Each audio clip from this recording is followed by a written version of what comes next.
Hello, everybody, and welcome back to the Korea Pod, our sports edition with Big U from the Yonhap News Agency, who is diligently joining us on the other line. Hello. Hey, buddy. How Hello you to doing? you, sir. Well, I'm doing okay. It feels like it's been a while, huh? It has. It has. I guess life got in the way somehow, and hmm It uh, happens, it took a while to couple get of together. full-time fathers, Right, right, part-time broadcaster and journalist, right? right. Full-time fantasy players. Oh, that's Oh, yeah, my there you go. that might have been what happened. We were busy with the fantasy stuff, and maybe that The kind of threw a NBA little wrench championship in. week. Exactly. Who is Yeah. the new champion for 2019? Well, you're speaking to him right Right, now. I know. Congratulations, my buddy. You won the No, league thank this you. year. Seems like first time in a long time. I think 3 years. Yeah, Two or yeah. 3 years, yeah.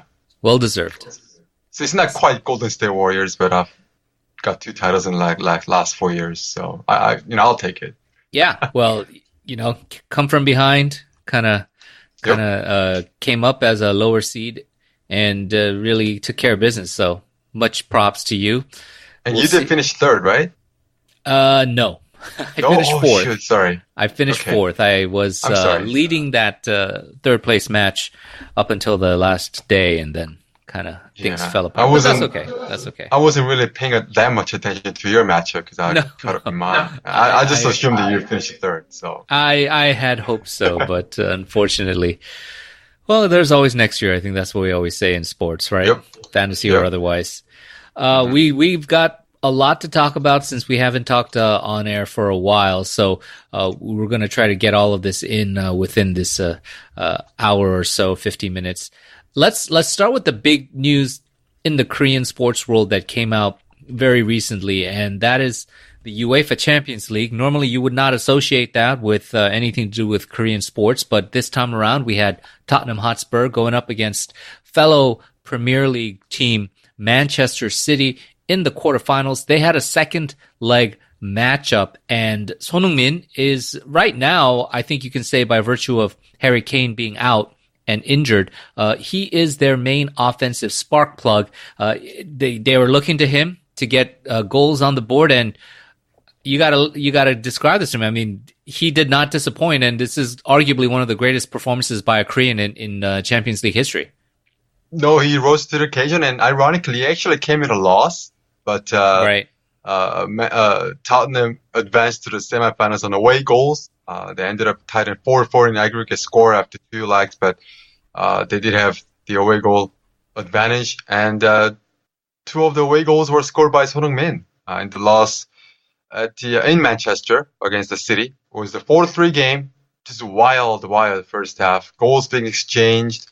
Son getting his two goals in a 7-minute span to give Tottenham a lead briefly. And City came back to tied and then went ahead. They went up by 4-2. Uh, Tottenham got a controversial goal that stood after video review. And then Man City got a goal wiped out because of an offside call after review and all that. So it was a crazy game.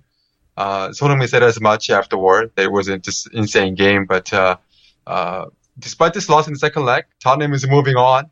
And Son Heung-min has been a big part of it. He scored the lone goal in the 1-0 win in the first leg, Hmm. the last time they met. And he scored twice in this away game, the crucial away goals that he's given them. So he's now the all-time leading scorer in the Champions League history from Asia. He's got 12 in his career. And for the season, he's got 20 in all competitions, just one shy of his career high set in 2016-2017 season. A lot of football left this year. Most likely he's going to surpass 21 total in all competitions. And he's moving on to the semifinals in the Champions League for the first time. But the downside, he picked up a yellow card today. Right. So Right. he's got two from the group stage. He's got one from the semifinals. He's actually been suspended for the first leg of the semifinals against Ajax from the Dutch league. So I guess that's kind of a bit of a down note for but at least he's going to be available for the second leg. Who knows if Tottenham somehow loses the first leg and he's going to come to the rescue in the second leg maybe and send this club to the final. Yeah, I mean, just breaking this down a little bit, Big U. Son Heung-min you largely credited, I think, with carrying this team to victory. You mentioned the goal he scored in the first leg of this matchup against Man City, the two early goals against Man City in the second leg, those crucial away goals. Would you say then? I mean, we can safely say this was an upset, right? I mean, Manchester City is a bigger club. They have far more resources, and you would have expected, especially with Harry Kane out, that they would have been the bookmakers' favorites to win this quarterfinal matchup. Oh yeah, this is a huge upset, I think. Trying to think of an NBA parallels. Like Brooklyn Nets beating the Toronto Raptors in round one.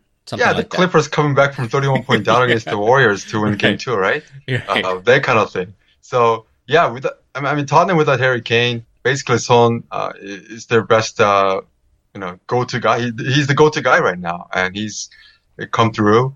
And there's a couple of big games in the Champions League play, and they're gonna look to him once again when he does come back in the second leg in the semifinals. So yeah, he's got so much pressure on him right now, I guess. But he's delivered so far. And arguably, in terms of international football media coverage, this match was probably overshadowed by Ajax's victory over Juventus, right? Because that was Cristiano Ronaldo and him crashing out. And I guess there was a lot of glee on social media about Cristiano Ronaldo not being able to get by. But and all credit to Ajax for winning that matchup against Juventus.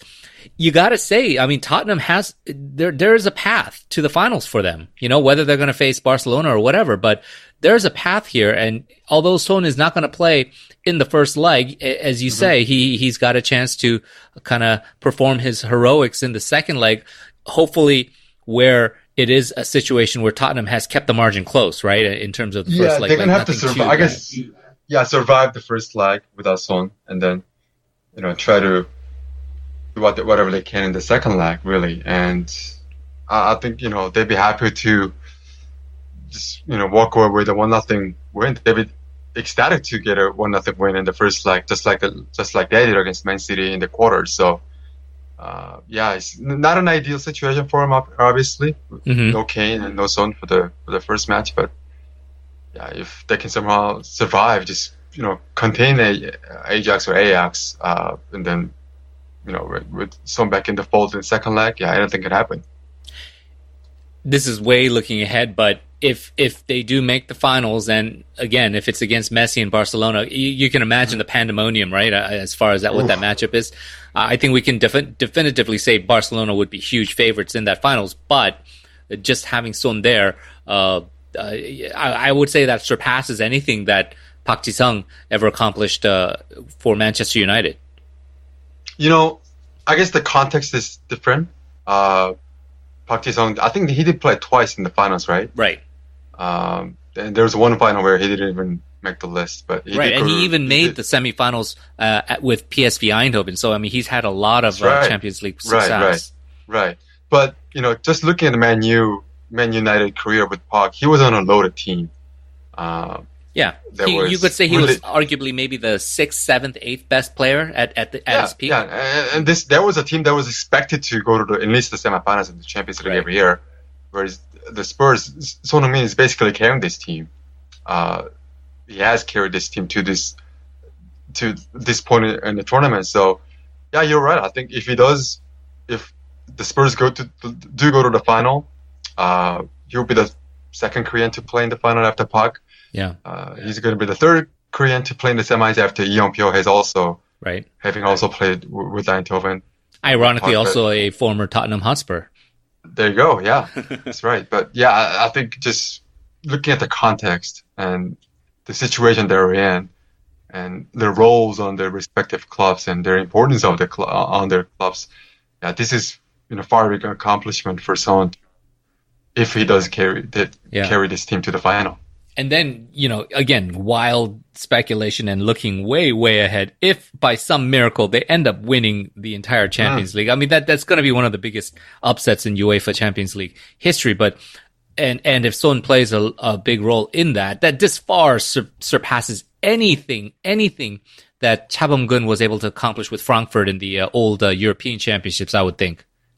Yeah, I don't think Cha Bum-gun really won a lot of trophies with the team. I haven't. I believe they had one European championship Okay, with but Frankfurt. this is the like sort of the Pre prior yeah pre incarnation UEFA of Champions League. Champions League. Yeah, Oh, okay, okay. Uh, it but was called the it's European Cup, difficult, I believe. Yeah, right? Difficult to compare eras, right? yeah. They were playing at different leagues. The competition was obviously different. The level of talent surrounding them was different. Um, so yeah, it's really difficult to compare different eras. But I'm just gonna cap out and say it's gonna be up there. And I'm actually biased a little towards Son Heung-min Yeah.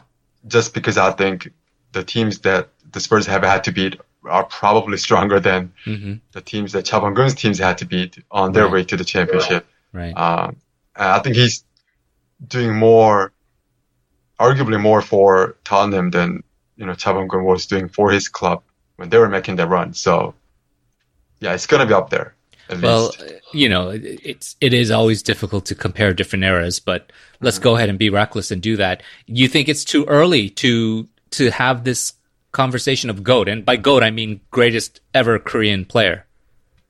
No, never too early. Nope. Yeah. You know what, man?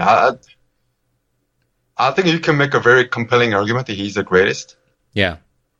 Just Even, even by current, like if he retired oh yeah, today, right? yeah, yeah. Even if he never played another match, uh, you can make a very good argument that he's top three at least out of this country.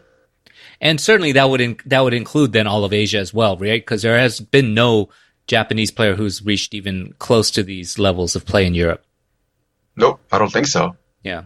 Not that I know of. Do you know anybody who can I know come that to mind? Nakata had some middling success with Italy. What was the team that he was playing for? Napoli, or I believe it was Napoli.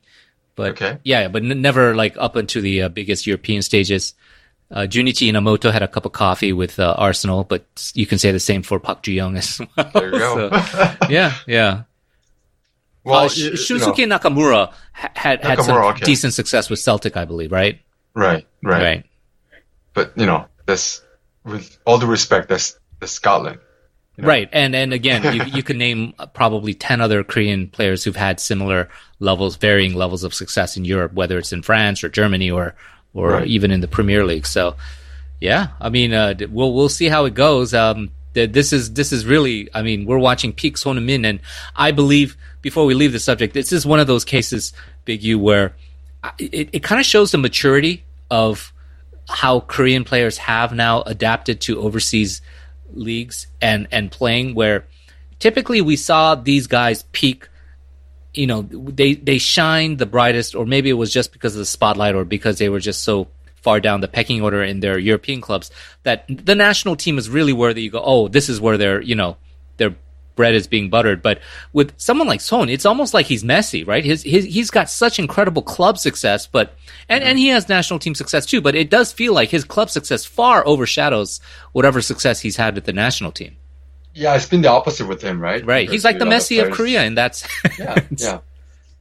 Well, he did have the goal against Germany. Yes, World Cup, but but after that goal, he went more than a year without Yeah. an international goal for the national team. So yeah, it just boggles the mind, doesn't it, when you think of his talent and how much he can do things by himself against maybe lesser competition yeah. in international friendlies, and he's just not been able to find the back of the net for so long with the national team. But yeah, I think with Son, he's been overseas for such a long time. He Yeah. left as a teenager to play in Germany. He's almost like a European Whereas- Kyopo, right? Same as like He Park is. Chano, like He how is. Park Chano Yeah. left so early and then lived there Yeah. so long.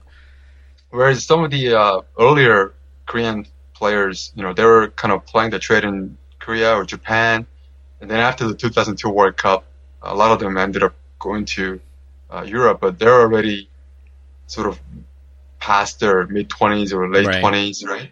And sometimes whereas- had difficulties with adjustments, right? Like Yeah, Park exactly, Ji-young, yeah. or I remember Lee Chun-soo. Chun-soo was a very high. Oh yeah, profile he had a terrible female. time in Spain.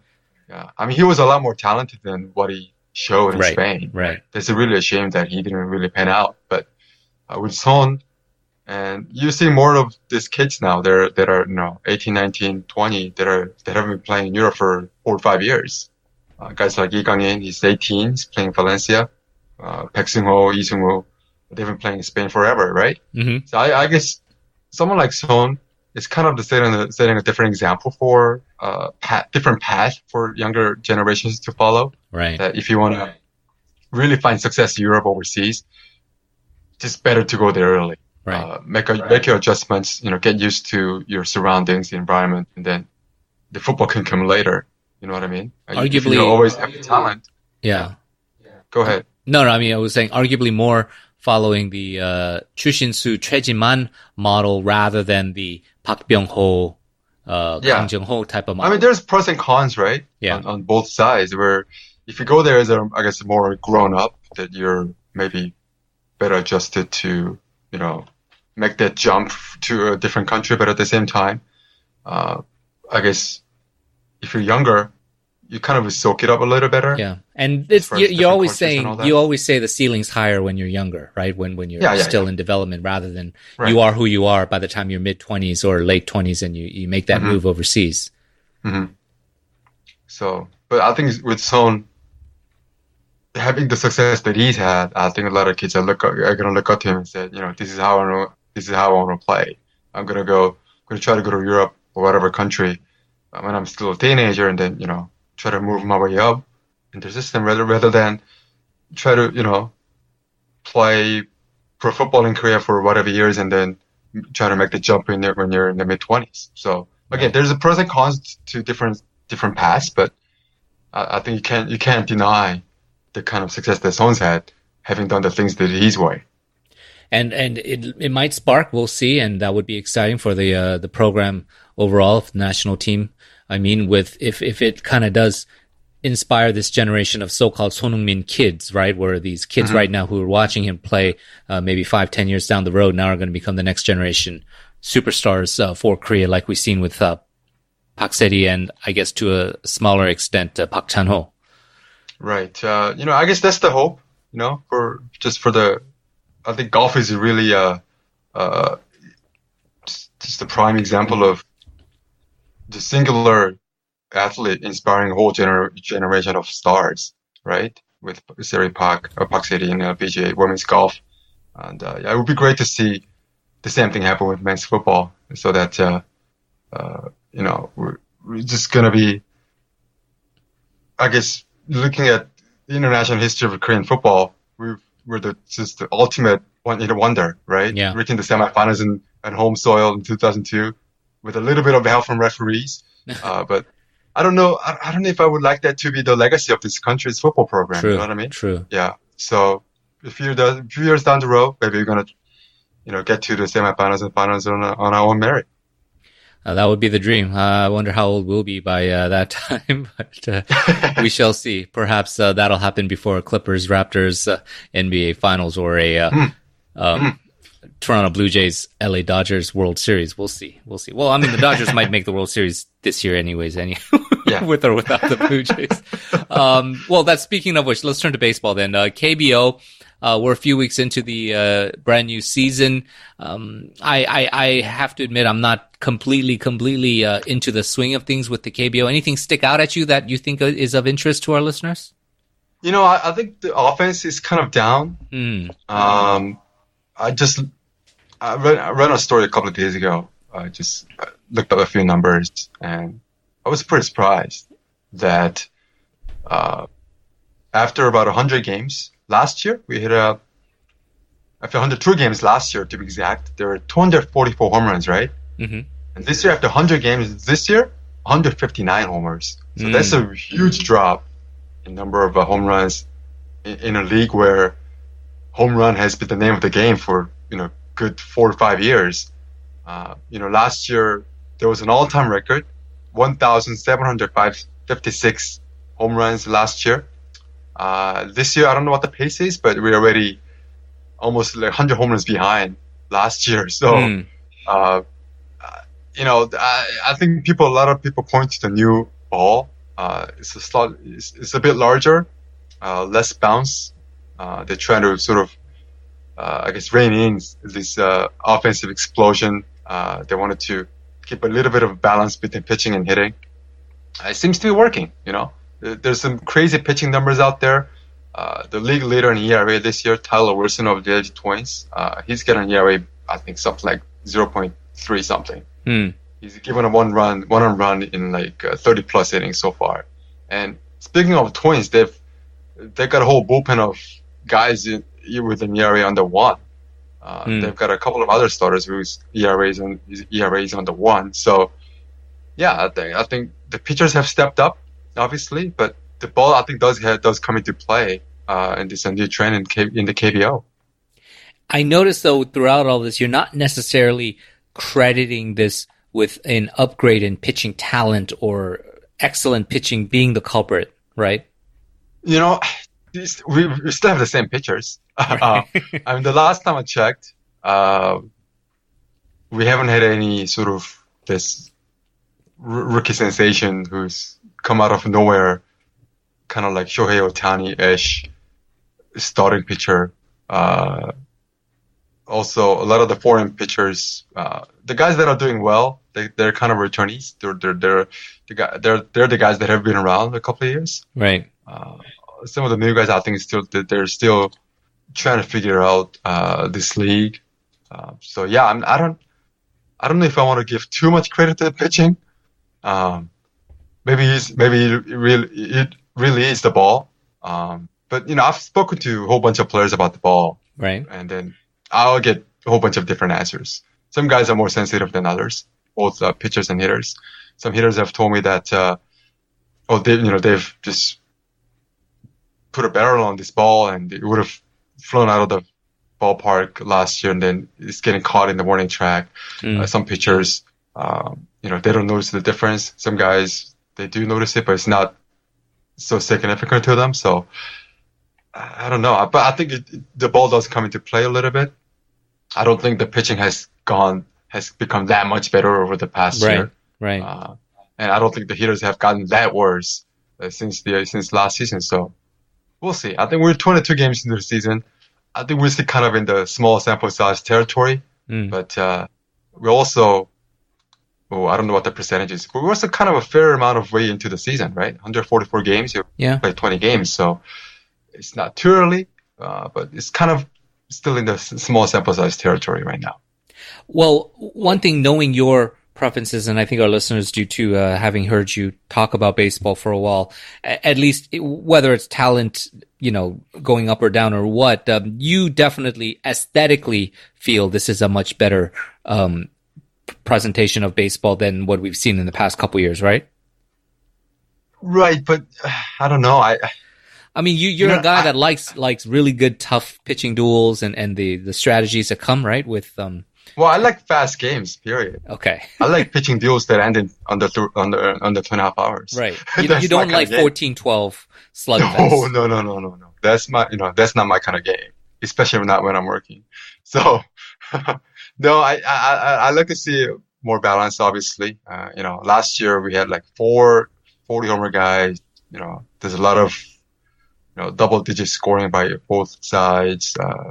But yeah, I do like this type of league a little better than, Right.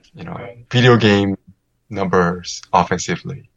Overall, though, I guess this is sort of after the previews that we've given and what you thought would be sort of the leading contenders. Any surprises as far as team performances go, or do you think the dynamics are pretty much how you thought they would be? No, Tucson, SK top two, although Yeah. SK has kind of been up and down. They're getting on by with the pitching. They're just not hitting. I think that's a bit of a surprise. They can't hit for some reason. And this is a team that set the record for homers by a team in back-to-back years, 2017, 2018. And they're not hitting with as much power this year. But they're still hanging in there. Just half a game behind Tucson in second place. And LG, they're also not hitting, but they've got excellent pitching. Mm-hmm. The team ERA is in the twos. So it's obviously not sustainable over a 144 game season, but they're happy to be riding this wave while it lasts, right? So they're in third place. NC, they were in first place for a bit. They've lost a couple of games to LG, so they've dropped to third. And then Kiwoom, they've bounced back a little bit. They're now in the fifth place, just 1.5 games out of first. And then you get a bunch of, a crowded bunch of, I guess, mediocre teams. yeah, Lotte, Kia, Hanwha, Samsung, and KT, and occupying the cellar once again. Well, there's a good chance that what we're seeing in the top five through whatever might change in the order might be the teams that we see in the playoffs ultimately, right? Yeah, I think there's a bit of a gap between, I mentioned Kiyomi Heroes in fifth place. They're 1.5 games out of first, right? And the next team is Lotte. They're 4.5 games out of first place. So 3 games doesn't seem like much, but I do think you can't just ignore it if you're 3 games out of fifth place at this point in the season. It's harder to make up the ground than you think. Right. So. Yeah, I think the current top five would have a very strong chance of staying in the top five for the rest of the season, just by the look of it. I don't know if Hanwha has enough pitching to get there. Mm. KT being KT, Lotte is just too volatile. They've had just two crazy games this year. They have one game they gave up 23 runs. Yeah. The one other game they gave up 16 runs in 1 inning. So there's way too much volatility with their pitching staff. So I don't think they have enough to quite get to the playoffs. Right. Well, that's a bit of a shame for all those fans down in Busan, but I guess the fans in Changwon and Masan would be a little bit cheered by what is somewhat of a surprising season as far as the NC Dinos getting their little mini resurgence there and being in the playoff spot as of now with the season as it is. We will move on to the MLB. Big U. Let's focus on the Koreans, get an update on how these guys are faring so far. I believe the last time we talked, this was prior to Ryu Hyun-jin, who was off to quite a good start. He was the nominal ace of the staff, opening day pitcher. Pitched fairly well for 2 games, and then sort of a deja vu all over again situation with his groin, right? Right, the same left groin that he hurt last year, and that forced him to miss 3 months of action. He once again went down with a strained left groin during his third start of the season, and he's been out since. But he's been on the DL, or I guess IL now, injured list. But it looks like he's going to come back next week without even needing a rehab start. Initially, they were saying by no means was this even close to being as serious as the groin injury he had last year. And I was kind of skeptical at that report, saying, we'll see how his rehab goes. If this is going to be a thing, because you don't necessarily get rid of a groin, right, throughout a duration of a series, especially if you have to keep using it. But if he's going to start, I mean, that's great for the Dodgers. They've gotten their ace Kershaw back, and so if it's going to further shore up their rotation, that'll definitely help, and it'll help him as well because he's going to want to try to stay as healthy as he can, but want to pitch as many innings as he can, and hopefully well into the playoffs, so that he can indeed cash in on what would be his final MLB contract of his career. Yeah, but is he going to get that contract? That's the question, right? I mean, he the best thing that he did in the offseason was to accept the qualifying offer. Yeah, for sure. Because otherwise, I don't think he would have been signed, to be honest. And he does have that 1-year deal, $70.9 million, and he will become a free agent after this year. And I don't know, a 32-year-old with an injury history. You're saying he's got to pitch at least as well as Keuchel has pitched the past couple of years to even be considered to get a sniff of a deal where even a guy like Keuchel can't find a deal. He's right? unsigned. Yeah. I mean, that's just so baffling that both he and Craig Kimbrell. Yeah, don't get me started on Craig Kimbrell, because it's no end of frustration for me as a fantasy owner. No, that's okay. I have Keuchel on a couple of other teams that I'm running, so it's okay. It's a similar gamble that you took then, basically. Yeah. But anyway, going back to Ryu, just the market's so different now, right? Yeah. I mean, hindsight being 2020, maybe Scott Boras and Ryu, maybe they should have tried to sign an extension before his contract went out last year. I mean, extension is kind of the thing now. Everyone's signing extension. Trout, Arenado, even the guys who got traded to a new team, because someone like Paul Goldschmidt, they're all signing extensions instead of hitting free agency, hoping for a jackpot that never comes. But unfortunately, he's not of that tier that he would be even offered No, an no. extension, But right? I mean, players still signing extensions. Like someone like Randa Grichuk signed an extension for 5 years with the Jays, and he's not in the tier, right? Right, right. So again, hindsight being 2020. If Liu had signed maybe 3 year extension, 4 year extension before his contract went out, it would have been set for, I guess, the rest of his career with LA. But there's so much uncertainty going into the offseason just because of his injury history, just because of his age, and just because of I guess his agent. You Yeah. never know how much Scott Boras is going to be going on I asking. mean, it's just a game of chicken with a guy like Liu, It and is. I guess to a much larger extent, guys like Kimbrel and Keuchel, where they are, I think, being advised, you do not blink in this right now because you take a lesser deal than you're worth, especially with what the market paid just even a season ago. That's just setting a bad precedent going forward, right? Because the other teams now are going to be like, well, why should we offer you more than former Cy Young winner Dallas Sure. Keuchel? And so it's really tough. I do feel like there's some gamesmanship going on both sides, but it does feel like the players, I mean, the teams somehow have a bit of a leverage advantage in all of this. I know we're going on a tangent, but because I've been keeping track of the Kimbrel situation closely, just through necessity. I don't really care, but it's just I'm wondering when the heck he's going to play again. Is he wanted something originally in the realm of a Canley Jensen type of number? Chapman Jensen number, yeah. Yeah, and I think he could have thought rightfully that he's of that tier and he should deserve that. That was just completely never even on the table for any team out there right he's now. not going to get that. He's never going to get that. And now he's thinking along the lines of a Wade Miley, that type of number, like maybe 4-year 50 or 3-year 40, that kind of thing. But even that, he's not getting any sniffs, and so he's not willing to. It's very clear he's not willing to sign the 1-year make good type of deal, like the one that Yu Hyun-jin has, right? Just a 1-year kind of decent number, and then try to get back on the market again. And he's stubbornly wanting to get his what he's worth. It's just a matter of which team is ultimately going to say we need what he provides. And people are saying it's the Brewers, some people are saying it's the Braves. We're going to have to see. Mm-hmm. Yeah, I mean, there's so many teams that have a lot of cash in their hands. Yeah, and they're just hoarding it.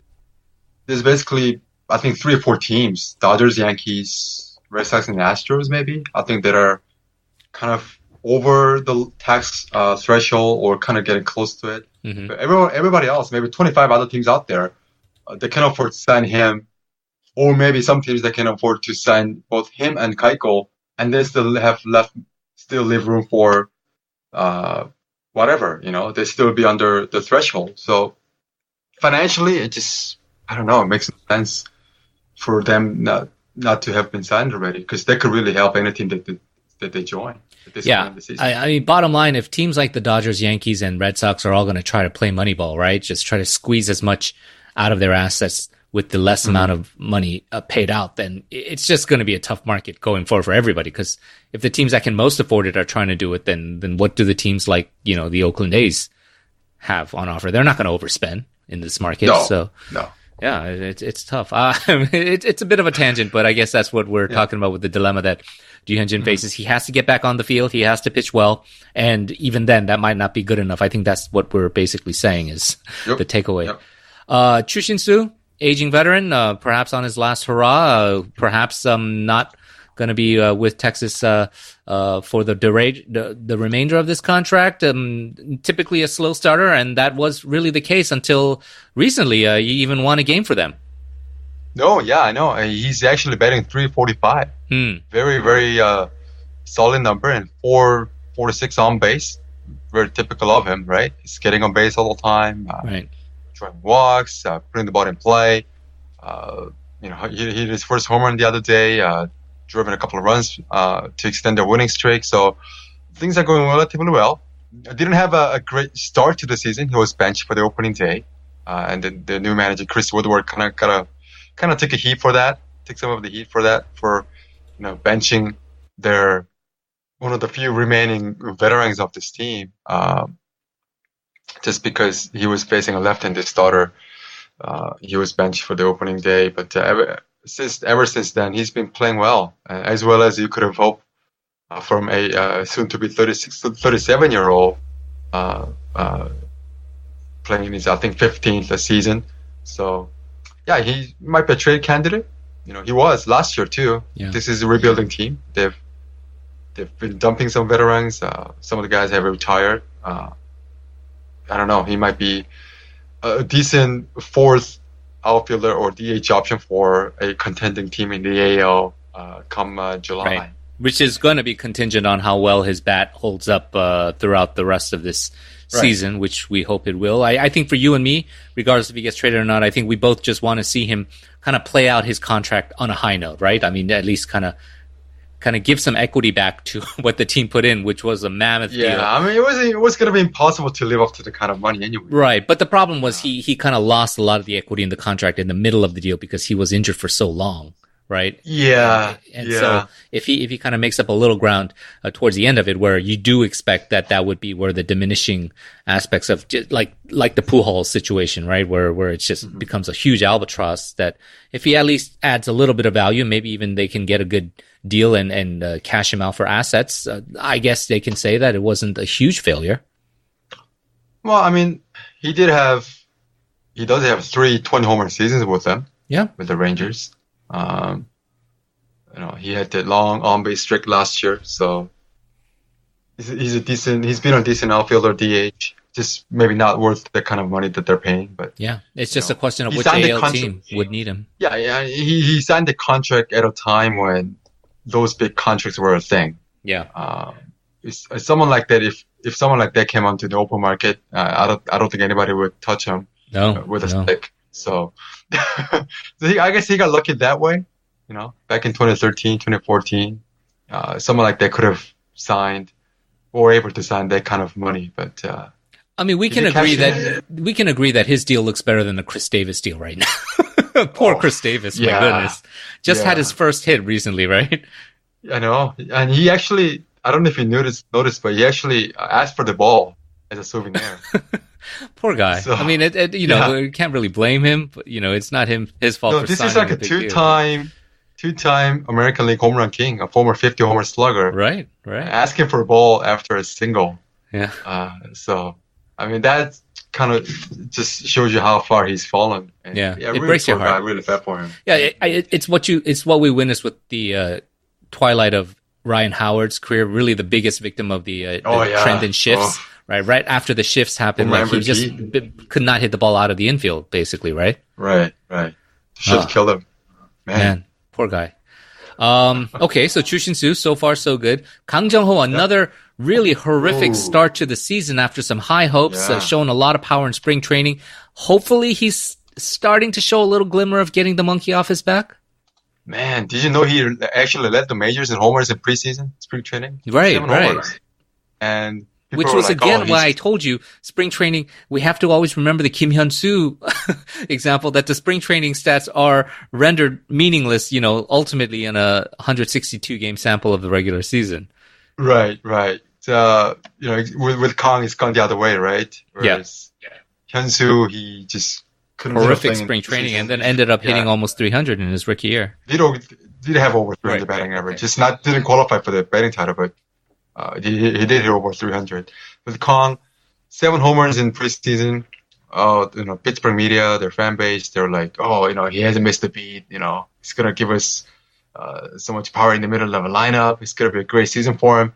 And then he went to a tailspin. I think at one point he was hitting lower than Chris Davis. He was the worst guy. He had the worst batting average among all qualified hitters at one point.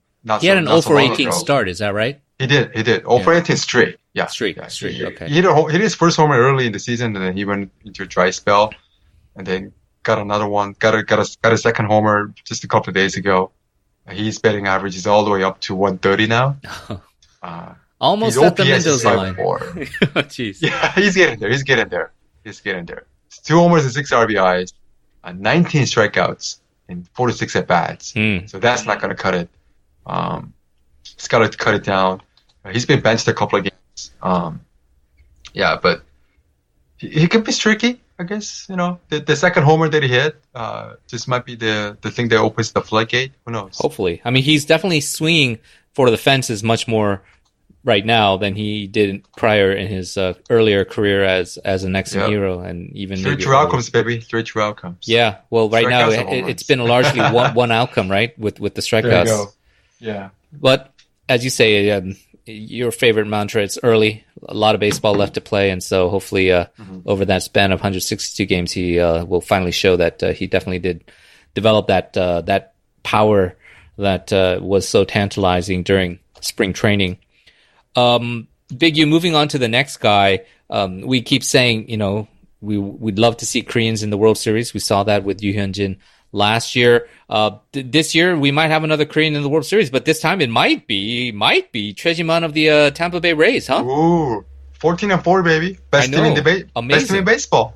14-4. And he's not an insignificant part of this success. No, he's hitting in the middle of the lineup. Just hit his first homer of the season, batting 293. He's getting on base a lot. 373 clip. He doesn't hit for a ton of power, but he puts the ball in play. He's got a good eye at the plate. So he's not a bad option to have in the middle of the lineup, or batting third, or a little bit down in the lineup. Either way, he will get on base for you, and he doesn't make a lot of outs. Let's put it that way. And he's been a useful asset for him since arriving in a trade from Milwaukee last summer. And he's been given an assurance that he's going to play a lot. And that's really for the first time in his career that he's being a big league regular on a great team too. Yeah. They're 5.5 games up on the Yankees in AL East. Again, best record in baseball. Even better than your Dodgers, man.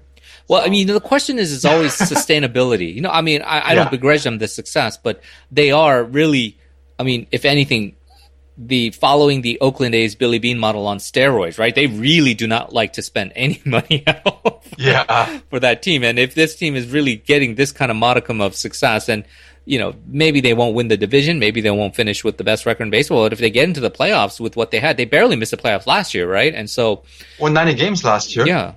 So this is something to build upon. It's just whether ownership recognizes it and says, we've got a contender here. Let's not sell our parts for scraps, and let's maybe keep the momentum going. And hopefully Choi Ji-man is a big part of it, because he was, again, a guy off the scrap heap that they just got, right? Just because he's a cheap person to put a cheap bat to put in the lineup, but he's paying dividends for them. Not showing the same pop as he did last year is what you're saying, but you're saying you like what you see despite that. Yeah, he just, playing very solid ball, to be honest. I think the home run is going to come. Okay. He did have, I guess, he did hit for a little more power than he usually does last year in the second half. But he could be somewhere between 15 and 20 homers if you give him a full season. He'll be more the gap power, kind of doubles kind of guy. So I'm just looking at Tampa's record. Their run differential is plus 47. Oh, that's also best in baseball. So it's not a fluke then, the record. No, so their Pythagorean wins and losses record is exactly the real record, 14-4. So they're actually playing to the level they're expected to play given their run differential. So, yeah. Well, let's hope they keep it up. Last, but well, I guess we can say last and least. Last but also least. Oh Seung-hwan, anything interesting about him so far? Well, he did lower his ERA to 6. Okay. So he's pitched in 7 games. He's given up runs in, I think, 3 of them. Not been a good start to the season for him. I don't know how mentally he's actually there. He doesn't want to be there, right? Is the room murmurs, right? That's what he said last year. And then, my sources tell me that he's kind of regretted saying that to the Korean media last year. Yeah. I don't know how much the Rockies are aware of the situation. I'm sure they are. I think a lot of people underestimate how much the team's various PR staffs actually keep track of those comments to foreign medias of their international players.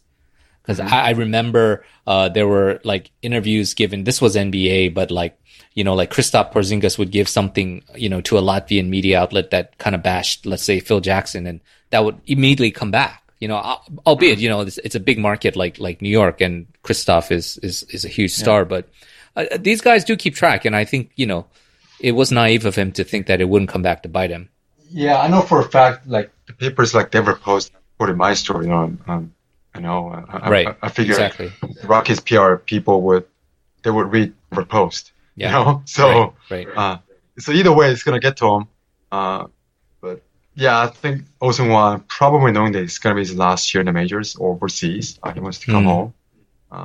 You think Yeah, he's just kind of mentally, spinning his wheels, sort of? He's not really trying yeah, exactly. And I mean, that's a shame though, because he's always been this very stoic and mentally tough guy, right? Right. And for him to be kind of going through the motions, maybe I don't know. I'm not there. I haven't spoken to him while he's there, so I don't know. But it just looks like it's not. He doesn't look 100%. Yeah, for sure. It's almost like bizarre and surreal to say. Again, from a guy who's not Canadian, but he might have been better off if he never got traded from Toronto, right? If he had just stayed on the team. He did say he enjoyed his time in Toronto more than Denver. Okay. just the off the field stuff. Right. And right.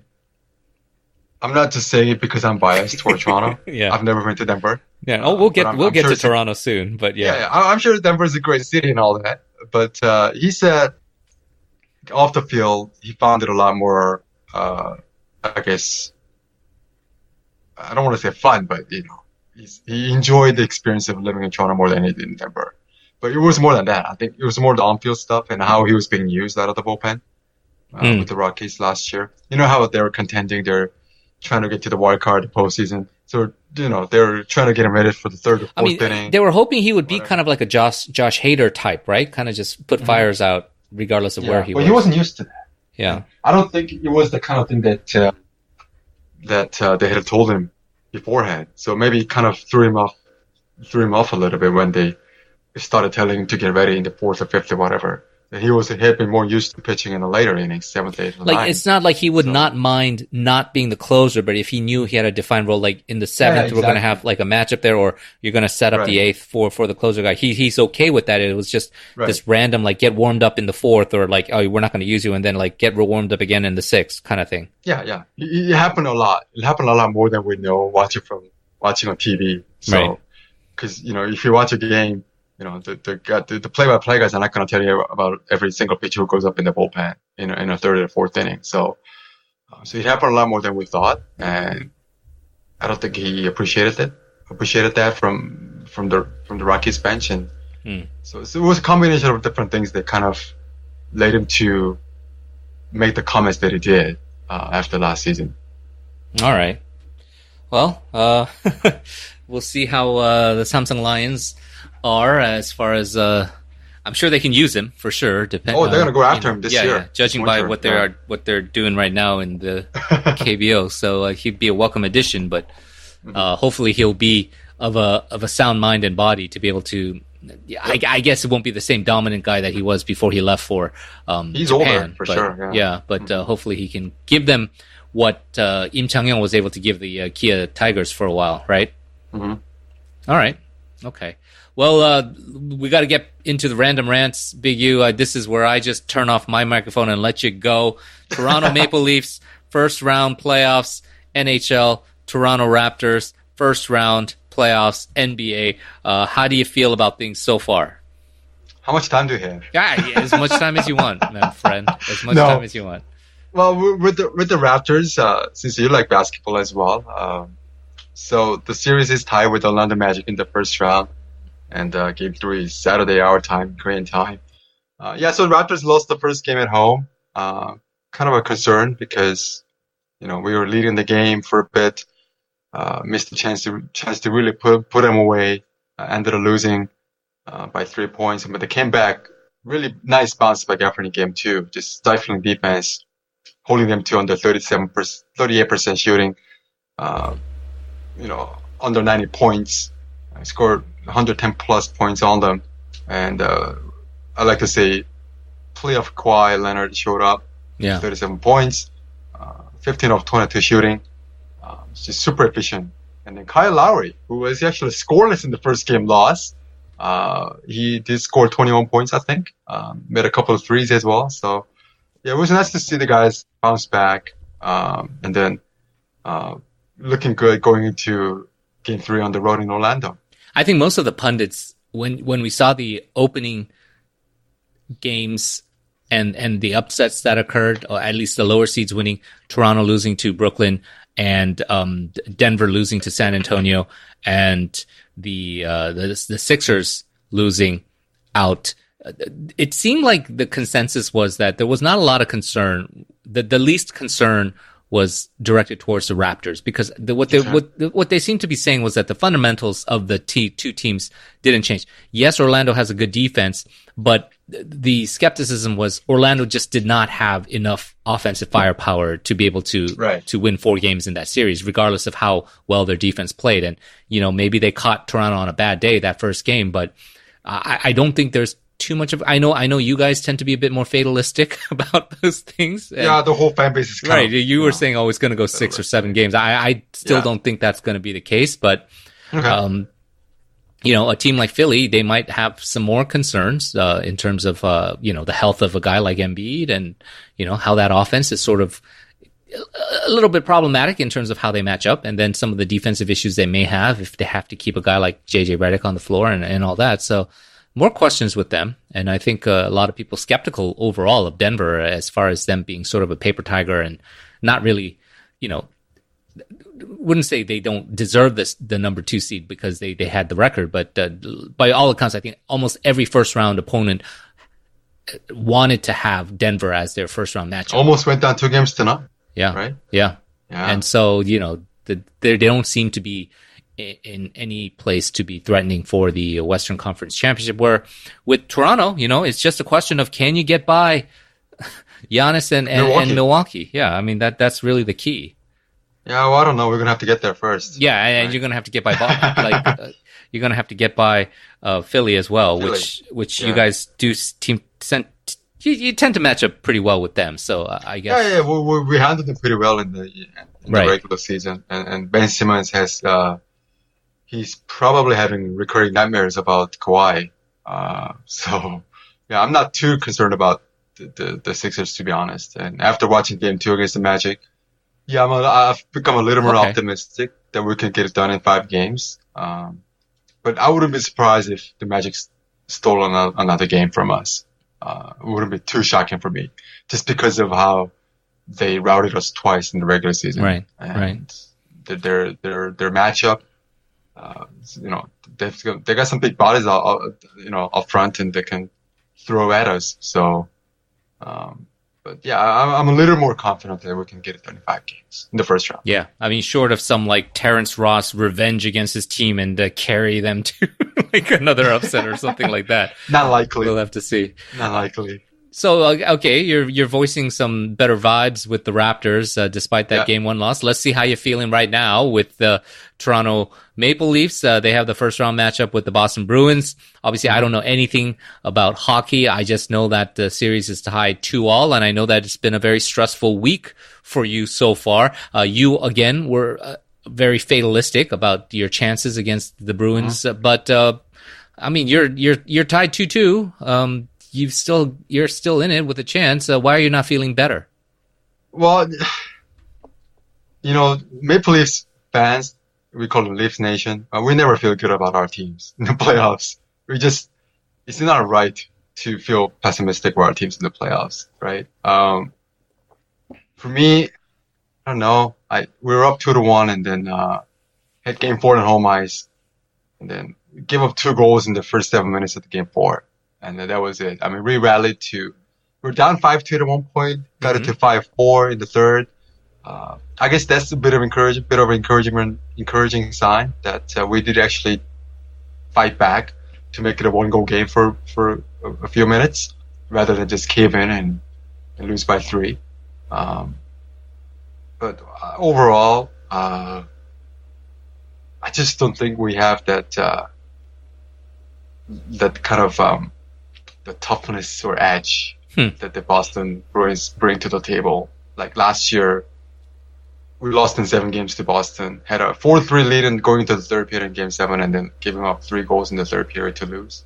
I But can wouldn't you say totally see arguably this. on paper you guys are much better than last year's team? Yeah, but they're they're pretty good. They've got a pretty good team over there too, and Hmm. I can totally see the same thing happening this year. Uh, so I'm just bracing myself for it, for the disappointment. But there's a part of me, Hmm. that thinks that maybe this could be the year. Ah. Because going back to the rally that we put together in game 4 today, you know, clawing back to within 1 goal in the third when we were down by 3. I don't think we would have been able to do that last year. Uh, Hmm. but this year, pretty much the same core, but they're the guys are a year older.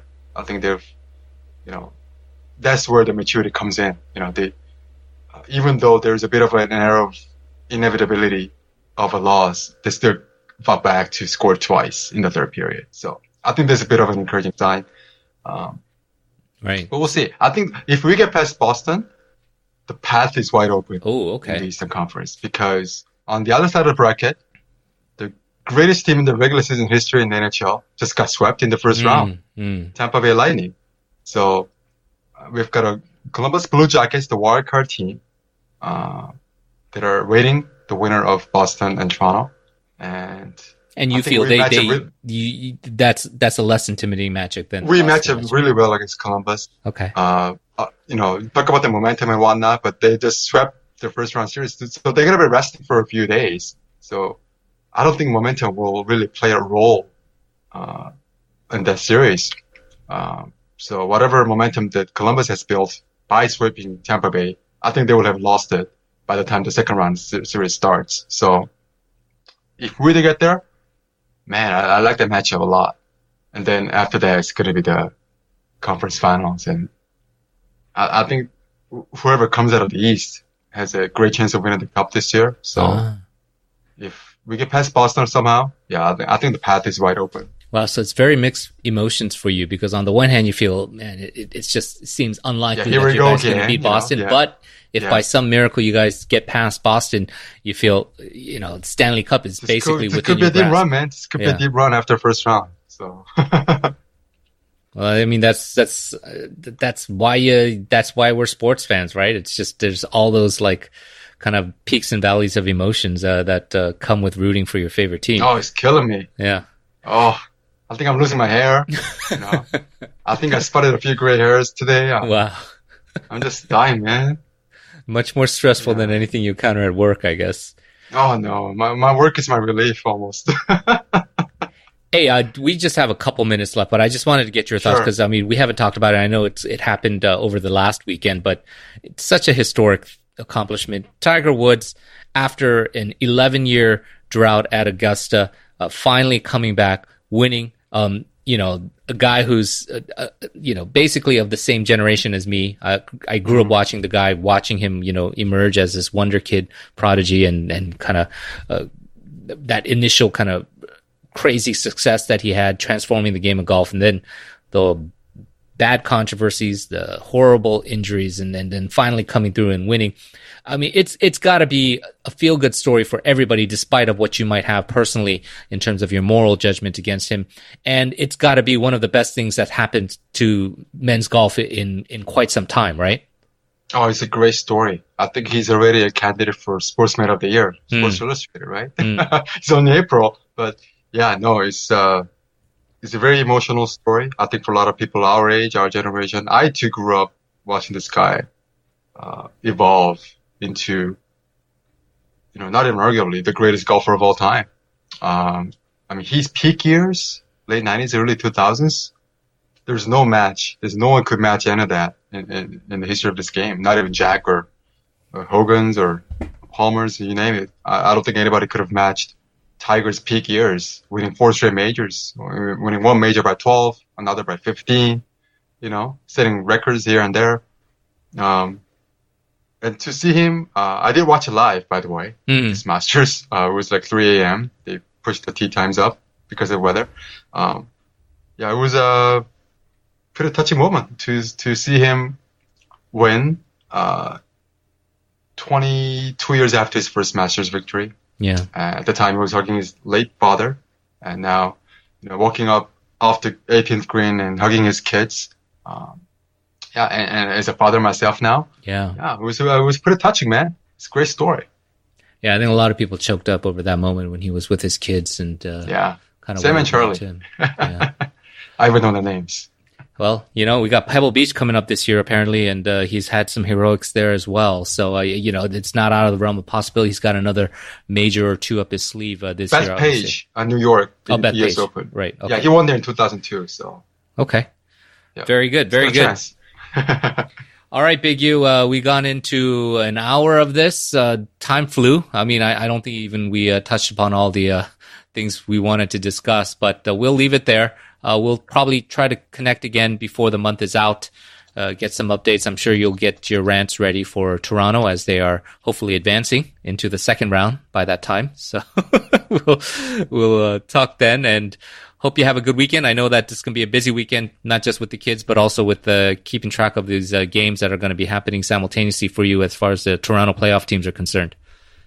Okay, thanks for having me. I had a great time here. So I guess talk to you in a couple of weeks.